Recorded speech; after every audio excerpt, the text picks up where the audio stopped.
시청자 여러분 안녕하십니까. 11월 7일 JTBC 아침 N을 시작합니다. 먼저 오늘 아침 주요 뉴스입니다. 울산 화력발전소 붕괴 현장의 구조 작업이 어려움을 겪고 있습니다. 매몰된 9명 가운데 2명은 바로 구조됐지만 추가 구조 소식은 들리지 않고 있습니다. 매몰자 중 1명은 숨진 걸로 나타났습니다. 특검이 도이치모터스 주가 조작 사건에서 김건희 씨를 무혐의 처분한 검찰에 대해 본격적인 수사에 착수했습니다. 공정한 수사를 위해 검찰 출신을 배제한 수사팀을 별도로 꾸렸습니다. 대통령실 첫 국정감사에서 여야가 강하게 부딪혔습니다. 김현지 부속실장의 출석 문제를 놓고 고성과 설전이 오가다 몸싸움까지 번졌습니다. 절기상 입동인 오늘 낮 최고 기온은 17도에서 22도로 어제와 비슷하겠습니다. 주말인 내일과 모레는 전국에 비가 내리는 곳이 많겠습니다. 울산 화력발전소에서 보일러 타워가 무너진 지 약 18시간이 지났습니다. 사고를 당한 9명 중 2명이 구조됐는데 조금 전 매몰자 1명이 사망했다는 안타까운 소식이 전해졌습니다. 강나영 기자입니다. 소방당국은 사고로 매몰된 노동자 1명이 오늘 새벽 5시 무렵 구조 도중 숨졌다고 밝혔습니다.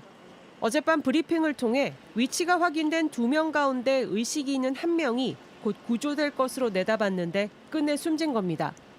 어제 오후 사고를 당한 노동자 9명 가운데 완전히 구조된 사람은 지금까지 2명뿐입니다. 밤샘 작업을 벌였지만 구조에 어려움을 겪고 있는 가운데 나머지 5명은 어디에 있는지조차 찾지 못한 상태입니다.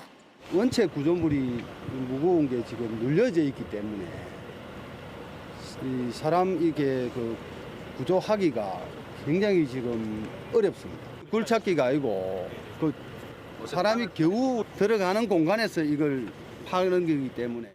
거대한 구조물을 제거하기 위해 굴착기 등 중장비 투입도 필요한데 2차 피해 우려도 높은 터라 안전한 작업 방식을 정하기까지도 시간이 걸릴 것으로 보입니다. 소방당국은 구조와는 별도로 추가 피해를 막는 작업도 이어갔습니다. 이미 무너진 5호기 외에 나머지 보일러 타워도 붕괴 위험이 있기 때문입니다. 4호기하고 6호기가 굉장히 좀 위험성이 아직 많이 존재하고 있는 상태입니다. 좀 더 안정화시키기 위해서 와이어로 꿀떡하고 좀 묶는 작업을 좀 우선 할 겁니다. 사고가 난 설비는 40년 넘게 사용하다 철거가 결정돼 발파 해체를 앞두고 있었습니다. 쉽게 해체할 수 있게 일부를 미리 자르는 취약화 작업을 하던 도중 무너져 내렸습니다. JTBC 강나현입니다. 동서발전이 공사하는 현장에서 사고가 난 건 이번 울산뿐만이 아닙니다. 지난 7월 동해에서는 30대 노동자가 추락해 숨졌습니다. 당시 대통령의 강한 질책에 대책 마련에 나섰고 중대재해 예방 TF가 점검 회의까지 했지만 또 사고가 난 겁니다. 이희정 기자입니다. 지난 7월 동서발전의 동해화력발전소 공사 현장에서 30대 노동자 김모 씨가 숨졌습니다. 가설물인 비계를 해체하다 8m 아래로 추락한 겁니다. 김 씨는 동서발전이 일감을 주고 있는 한 정비업체가 단기 계약을 한 일용직 노동자였습니다. 다음 날 이재명 대통령은 후진적인 산업재해를 영구 추방하겠다고 했고 노동부 장관은 이 일에 직을 걸겠다고 했습니다. 민간뿐 아니라 공기업의 중대재해도 적지 않은데 특히 동서발전에서만 최근 3년간 31건의 산업재해가 발생했습니다. 대책회의는 잇따랐습니다. 산업부는 8월 5개 발전사 등 사장들을 불러 법적 처벌과 별개로 가장 높은 수준의 페널티를 부여하겠다고 경고했습니다. 이달 초 동서발전은 중대재해 예방 전담 TF 회의를 열고 안전시설물 선진화 등 주요 과제를 점검했다고 했습니다. 하지만 불과 일주일도 안 돼 대형 사고가 터진 겁니다. 발전이라든지 이런 쪽에 너무 위험 작업이 많기 때문에 거기는 하청이나 지하청이 금지돼야 된다고 노동안전 종합대책 할 때도 그 부분을 저희가 요구를 했는데 실제로 반영되지는 않았거든요. 발전사의 산재 85%가 하청업체에 집중돼 있습니다. 전문가들은 위험 공정은 공공기관이 직접 맡거나 중대재해처벌법 범위를 발주처까지 폭넓게 확대해야 한다고 지적했습니다. JTBC 이희정입니다. 도이치모터스 주가 조작 사건. 수사 당시 검찰은 김건희 씨의 말을 그대로 믿어주었습니다. 하지만 재수사가 시작되면서 검찰이 당시 봐주기 수사를 한 것 아니냐 이런 의혹이 이어졌는데요. 특검이 검찰 출신이 없는 팀을 꾸려서 관련 의혹을 본격적으로 수사합니다. 이재승 기자입니다. 서울중앙지검은 지난해 10월 김건희 씨를 무혐의 처분했습니다. 피의자가 주범들과 시세조정을 공모하였다거나 그들의 시세조정 범행을 인식 또는 예견하면서 계좌 관리를 위탁하거나 직접 주식 거래를 하였다고 보기 어려워 김 씨가 주가 조작 일당에게 계좌를 활용당했을 뿐이란 겁니다. 주가 조작을 몰랐다는 김 씨의 주장을 그대로 믿어줬습니다. 하지만 재수사에선 김건희 씨가 수익 배분을 직접 말하는 통화 녹음이 확인됐습니다. 증권사 직원과 통화하며 6대 4로 나눠 그쪽에 2억 7천만 원을 줘야 한다. 40%를 주기로 했다는 내용이었습니다. 특검은 당시 검찰 지휘라인의 봐주기 의혹을 본격적으로 수사합니다. 전담 수사팀도 구성했습니다. JTBC 취재 결과 부장판사 출신인 박노수 특검보가 2개의 전담팀을 지휘하기로 결정됐습니다. 국민들의 우려를 딛고 우리 김건희 특검팀이 수사에 더 탄력을 받아서 최선의 성과를 낼 수 있도록 열과 성을. 판사 출신 특검보가 지휘하고 경찰 출신이 팀장을 맡아 수사를 주도합니다. 검찰 출신은 없습니다. 윤석열 정부 당시 검찰 지휘부가 대거 수사선상에 오를 전망입니다. 심우정 전 검찰총장, 이창수 전 서울중앙지검장 등이 고발된 상태입니다. JTBC 이재승입니다. 계엄 직후 윤석열 전 대통령 측이 미국에 계엄을 정당화하는 내용의 공문을 보낸 사실이 드러났습니다. 기독교적 가치관에 따라 반미주의에 대항하는 합법적 계엄이었다는 설명이 담겼습니다. 최재원 기자입니다. 계엄 직후인 지난해 12월 5일 외교부가 주미 대사에게 계엄의 정당성을 미국 측에 설명하라는 조태열 당시 장관 명의의 공문을 보낸 사실이 드러났습니다. 미국 백악관하고 트럼프 당선자 측에다가 아래의 내용을 설명해달라고 하면서 설명의 요지를 2장짜리를 보냈다고 하는 제보를 제가 그 결제 라인을 보니까 김태효, 신원식까지 되어 있어요. 윤석열 대통령실에 지시가 있었던 걸로 추정됩니다. 김 의원에 따르면 백악관에 전달한 공문엔 윤 전 대통령이 헌법의 테두리 내에서 정치적 시위를 한 것이고 기독교적 가치관에 따라 종북 좌파, 반미주의에 대항하고자 하는 입장이란 내용이 담겼습니다. 트럼프 측에 전달하기 위한 추가 공문도 있는데 윤 전 대통령이 트럼프 당선인의 철학을 지지하고 자유민주주의 신념, 기독교적 가치관에 입각해 대한민국을 운영하려 노력해왔다고 적혀 있다는 게 김 의원 주장입니다. 김 의원은 이 문건들을 윤 전 대통령 측이 물러나면서 3급 기밀로 묶어버렸다고도 했습니다. 강훈식 대통령 비서실장은 관련 내용을 보고받았다며 문제의 공문 존재를 사실상 인정했습니다. 더 많은 것들이 이루어졌을 가능성에 대해서 부인하기 어렵고 그 부인할 수 없는 상황에 대해서도 행정적인 절차와 책임을. 그러면서 내란 특검과 별개로 계엄과 관련해 정부 조직이 어떤 역할을 수행했는지 확인할 별도 조직을 만드는 방안을 검토하겠다고 했습니다. JTBC 최재원입니다. 온라인에서 화제가 된 뉴스, 화제가 될 뉴스를 골라 전해드립니다. 아침엔 소셜픽입니다. 최근 대법원 판결로 종묘 인근의 고층 빌딩이 들어설 수 있게 됐습니다. 국가유산청장은 유네스코 세계문화유산 종묘의 지위가 우려된다는 입장을 밝혔습니다. 만약에 서울시가 그 국가유산청하고 유네스코 권고를 무시하고 건축을 강행한다 이랬었을 때의 종묘의 세계유산 지위가 어떻게 되겠습니까? 위험에 처해서 세계유산 취소될 가능성도 없지 않아 있습니다.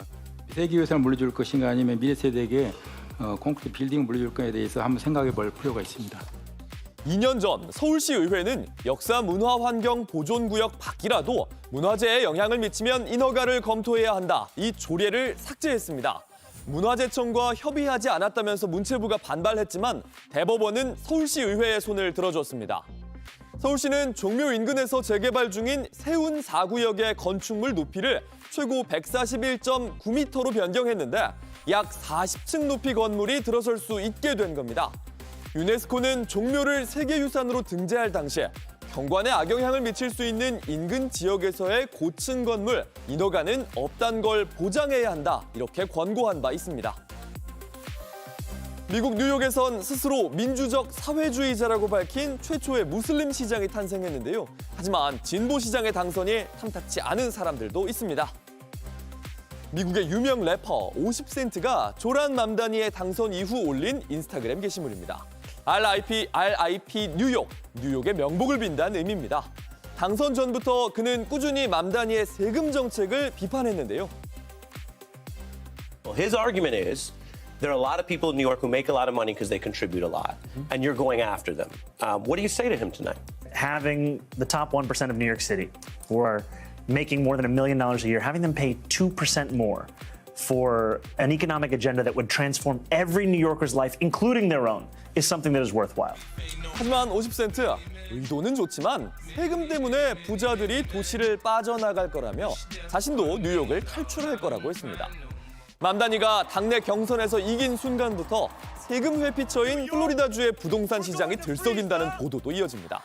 맘다니를 공산주의자라고 부르면서 공격해왔던 트럼프 대통령도 당선에 짧은 반응을 내놨습니다. You said that if he won, you would take drastic action against New York City. Well, I think you have to look. If he is a communist, you know there's not going to be a lot of activity. So you would need bridges and tunnels and all the different things that were being planned for New York, I think. And look, I hope New York does well. That's all I can say. I love New York.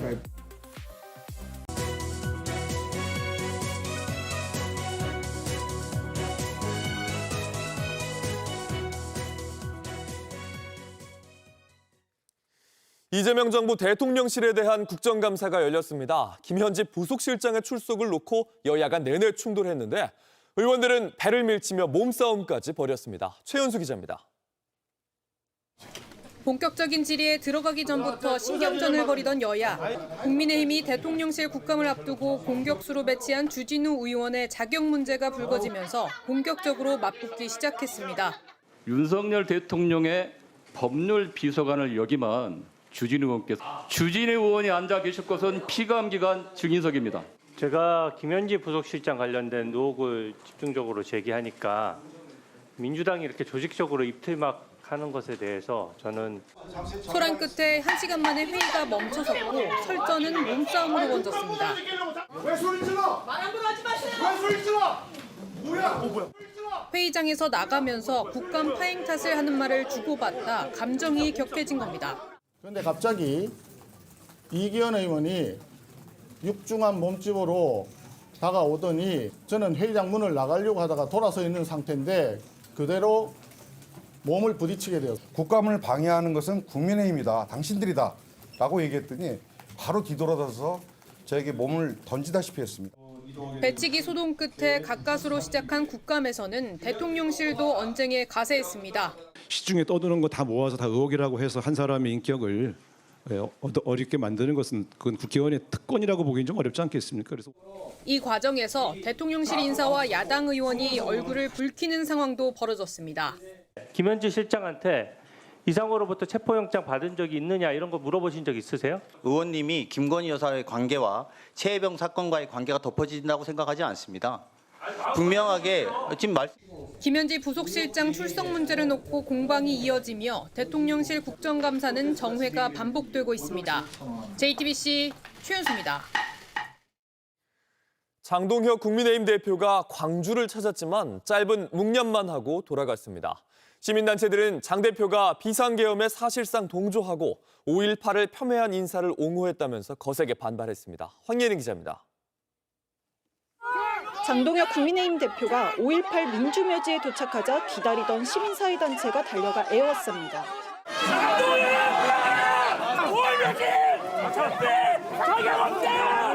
발걸음을 옮길수록 항의는 더욱 거세졌고 추모탑 앞에 겨우 도착한 장 대표는 5초간 묵념만 할 수 있었습니다. 장동혁 대표는 이 민주의 문 앞에서부터 이어진 시민들의 강한 반발에 묘역 참배는 하지 못한 채 떠났습니다. 장 대표와 차담회를 갖기로 협의 중이던 5.18 관련 단체 네 곳도 심상치 않은 광주 민심의 거부 의사를 밝혔습니다. 장 대표가 사무총장 시절 5.18 폄훼 발언으로 논란이 된 도태우 변호사를 옹호한 것과 함께 윤석열 전 대통령의 비상계엄에도 사실상 동조했다며 반발하는 겁니다. 윤어게인을 외치면서 건국전쟁까지 본 사람이 광주 시민들의 상처에 소금까지 뿌리면서 국민통합을 이루겠답니다. 장 대표는 탄핵 절차상의 문제를 제기했을 뿐이라며 광주 시민들의 마음을 돌리기 위해 계속 노력하겠다고 했지만 탄핵 심판 과정에서 법적으로 정당한 절차로 재판이 심판이 진행되지 않았기 때문에 그 과정에서 절차를 문제 삼고 그래서 탄핵은 기각돼야 된다고. 당장 윤어게인 세력과 완전히 선을 긋지 않는 한 호남구의 행보가 통하기는 어려울 것이라는 지적이 나옵니다. 민주당에서도 계엄도 하나님의 계획이라 운운한 장 대표의 광주행은 참배가 아닌 모독이라고 비판했습니다. JTBC 황예린입니다.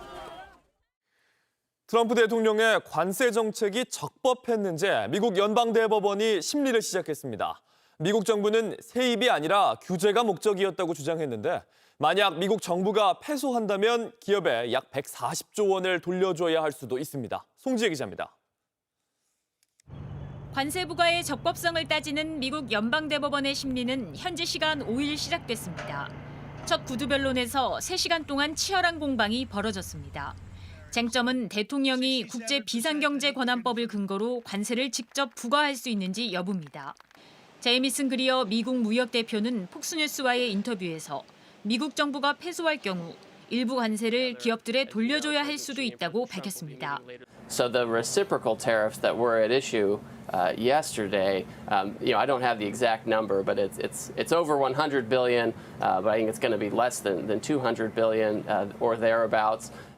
이런 가운데 연방대법원에서 구두 변론에 나선 미 정부 측 인사는 관세로 거친 막대한 수입은 부수적 효과일 뿐 본 목적이 아니라고 주장했다고 워싱턴 포스트가 전했습니다.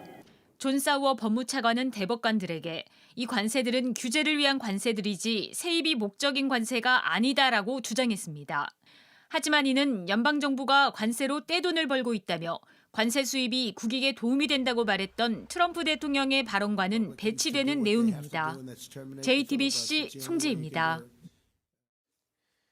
결혼을 하지 않았고 누군가의 엄마도 아내도 아닌 노인 여성을 어떻게 부를까?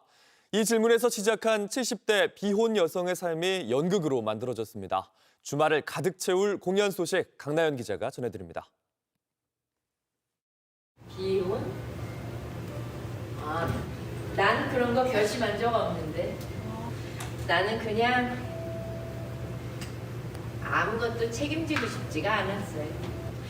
뭔가를 맺으면은 책임을 져야 하잖아요.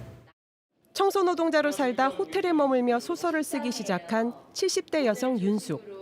오가는 낯선 이들에게 부지런히 말을 건네는데 어느새 모인 작고 사소한 이야기가 연약한 무화과를 닮은 서로에게 한 겹의 온기를 만들어냅니다. 고통이나 고독이나 그런 외로움들이 안에서 이렇게 맺혀 있는 모습들이 되게 닮아 있다고 생각을 해서 카네이션 9,000송이가 채운 화사한 꽃밭에서 신나게 달리더니 난데없는 주먹질이 이어집니다. 독일의 천재적인 현대무용가 피나 바우슈의 대표작 카네이션이 25년 만에 다시 한국을 찾았습니다. 그 사이 세대 교체를 이룬 새 무용수들이 억압 속에도 존재하는 희망은 어떤 것인지 아름답게 풀어냅니다. 피나의 그 철학 중에 하나가 우리는 다르기 때문에 아름답다라는 말씀을 하시더라고요. 바람에 휘날리는 도포자락을 느긋하게 뽐내는 한량의 춤사위. K-팝 데몬헌터스의 사자보이즈가 떠오릅니다. 교방모와 살풀이, 무당춤까지 국악 라이브와 함께 8가지 전통춤을 현대적으로 풀어낸 미메시스. 올해 올리는 공연마다 매진 기록을 이어온 서울시 무용단의 시즌 마지막 작품입니다. 정서적으로 굉장히 깊은 내면을 가지고 있는 춤이라고 저는 생각을 하고 멈춤의 미학이 있는 춤이라고도 믿습니다. JTBC 강나현입니다.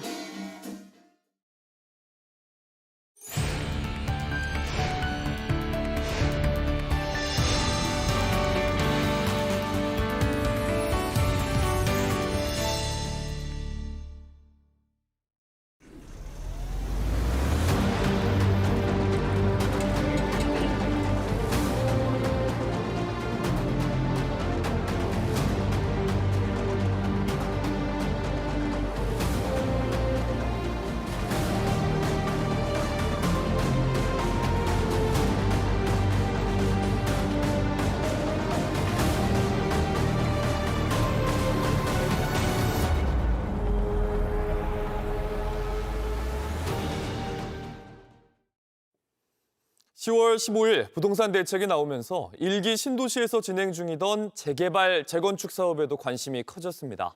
분당 지역의 재건축 사업이 대표적인데요. 성남시는 1기 신도시 중 최초로 재건축 지원센터까지 설치를 했는데 자세한 얘기 신상신 성남시장 모시고 들어보겠습니다. 시장님 안녕하세요. 네, 안녕하세요. 네, 부동산 대책 따라서 성남시도 규제 지역에 들어갔지 않습니까? 분당 재건축, 이거 추진 상황은 어떻습니까? 예, 성남시는 전 지역이 그 조정구역하고 투기과열지구, 토지거래 허가 지역으로 다 묶여가지고 저희 수정구, 중원구, 분당 모든 재개발, 재건축이 굉장히 그 추진 동력이 떨어지고 사업비 지연됨으로써 주민들의 부담이 사업비 부담이 클까봐 굉장히 걱정입니다. 그리고 또 전매가 이 제도에 의해서 이 집을 사고 파는 조합원의 그런 게 허용되지 않음으로써 굉장히 주택 매매가 없어지고 따라서 전세가는 굉장히 오르고 이렇게 돼서 우리 시민들의 그 여러 가지 걱정이 많습니다. 그래서 정부에 저희가 건의를 많이 하고 있습니다. 이렇게 우리 성남 노후도시 특별법에 의한 노후도시 재건축의 가장 핵심인 분당 재건축에 굉장히 찬물을 끼얹는 결과가 아닐까 해서 대단히 우려스러워서 국토부에서 다시 성남 지역에 대한 재검토를 좀 해줬으면 하고 건의하고 있고 주민의 그런 바람을 정부에서 잘 헤아려 주시기를 강력히 촉구하고 있습니다. 네, 재개발도 진행 중인데 이 판교 테크노밸리라는 일자리를 품은 도시가 성남 아니겠습니까? 또 다른 미래산업단지가 구축이 된다고요? 예, 저희가 오리역에 판교 신화를 잇는 4테크노밸리를 조성하고자 합니다.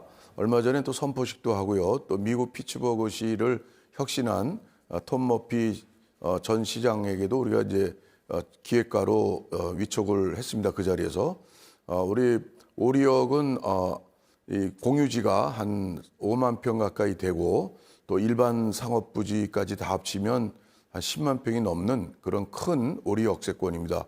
거기에 국토부하고 같이 협력해서 화이트 존 그리고 이 규제 프리 존이라고 그러죠. 그러한 용적률도 뭐 제한이 없고 이러한 큰 도시를 큰 역세권을 만들고 또 저희가 마침 어저께 스페인 바르셀로나에서 열리는 세계 스마트 도시 엑스포에서 저희가 모빌리티 분야의 대상을 받았습니다. 그래서 AI와 모빌리티의 허브로 오리 역세권을 4테크노밸리로 개발할 계획을 갖고 지금 용역 중에 있습니다. 네, 수변공원을 조성하고 계신데 부당이득 반환 소송이 진행되고 있다고 하는데요. 어떤 상황인 겁니까? 예, 성남시 수정구 고등동에 대왕저수지라고 있습니다. 청계산 가는 쪽에 거기에 그 2022년도 민선 7기 전임 시장 시절에 이 토지 저수지를 이제 매입을 시에서 하고 1,183억에 그 수변공원을 조성하려는 계획이 있었습니다. 저희가 이후에 보니까 토지 매매할 저희가 매입할 때 토지가 산정에 있어서 한국농어촌공사 그리고 감정평가 법인에 대해서 부당이득 반환 소송을 제기할 수밖에 없었던 거는 이 저수지를 매입하니까 토지 가격 산정에 그 근처에 가까운 지역에 비슷한 땅의 가격으로 산정을 해야 되는데 1.7km 떨어진 금토동의 공공택지 개발 지역의 토지값하고 같이 그거를 산정을 해서 했기 때문에 330억의 시의 손해가 일어났다. 이렇게 해서 네. 저희가 반환 소송을 청구하고 있습니다. 네, 토지 매입 과정에서 부당이득 반환 소송 직접 설명을 해주셨습니다.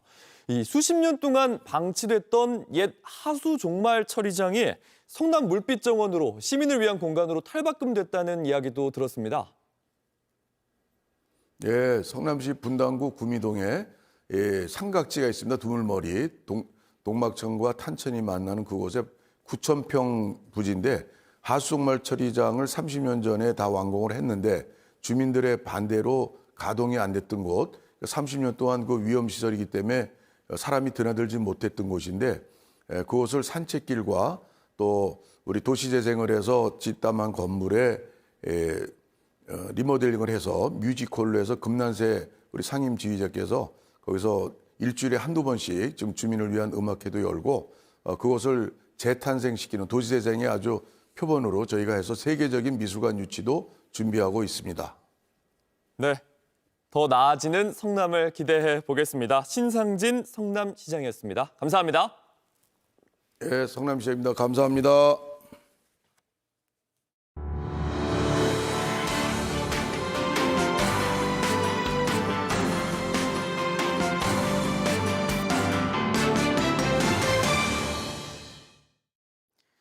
날씨입니다. 금요일인 오늘은 전국적으로 가끔 구름이 많겠습니다. 늦은 오후부터 강원 영동 지역엔 곳에 따라 비가 오겠습니다. 낮 최고 기온은 17도에서 22도로 어제와 비슷하겠습니다. 주말인 내일과 모레는 전국이 대체로 흐리고 비가 내리는 지역이 많겠습니다. JTBC 아침 N을 마칩니다. 다음 주에도 7시 반에 아침을 열겠습니다. 시청해주셔서 감사합니다.